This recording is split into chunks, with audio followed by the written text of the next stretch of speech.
നമസ്കാരം. ഇന്നത്തെ പുതിയ വീഡിയോയിലേക്ക് എല്ലാവർക്കും സ്വാഗതം. കമലഹാസൻ, ഉലകനായകൻ കമലഹാസൻ നായകനായി എത്തിയ ഏറ്റവും പുതിയ സിനിമ ഇന്ത്യൻ 2. അപ്പോൾ സിനിമ ശങ്കറാണ് സംവിധാനം ചെയ്തിരിക്കുന്നത്. ഒരുപാട് സിനിമകളിലൂടെ വ്യത്യസ്തമായിട്ടുള്ള ഒരു സംവിധായകൻ എന്ന് പറഞ്ഞിട്ടുള്ള പേരെടുത്തിട്ടുള്ള ഒരാളാണ് ശങ്കർ എന്ന് പറയുന്ന ആൾ.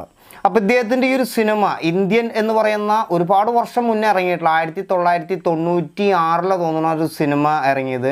ആ ഒരു സിനിമയ്ക്ക് ഇറങ്ങിയ ഒരു കാലഘട്ടം മുതൽ അതായത് ഇന്ന് വരയ്ക്കും ആ സിനിമയുടെ പാട്ടുകളായാലും ആ ഒരു സിനിമയുടെ കഥയാണെങ്കിലും അതിൽ വെച്ചിട്ടുള്ള എല്ലാ സംഭവങ്ങളാണെങ്കിലും ഇന്ന് നമ്മുടെ കാതുകളിലും അല്ലെങ്കിൽ കണ്ണുകളിലും നമ്മുടെ മനസ്സിലുണ്ട് എന്നുള്ളതറിയാം. ആ ഒരു കാലഘട്ടത്തിലൊക്കെ ഞാൻ ആ ഒരു സിനിമയൊക്കെ കാണുമ്പോൾ എനിക്ക് അതിലെ പാട്ടുകളൊക്കെ ഒരുപാട് ഇഷ്ടമായിരുന്നു. വീട്ടിലൊക്കെ ഇങ്ങനെ വെറുതെ നടക്കുമ്പോൾ തന്നെ ആ പാട്ടൊക്കെ പാടിയിട്ട് ഇങ്ങനെ മായ മച്ചിങ്ക എന്ന് പറഞ്ഞിട്ടുള്ള പാട്ടുകളും അങ്ങനെ ഒരുപാട് പാട്ട്. പിന്നെ ഒരു മ്യൂസിക് സിസ്റ്റം എന്നൊക്കെ പറയുന്നത്, അതായത് ഈ സോണിയുടെയൊക്കെ മ്യൂസിക്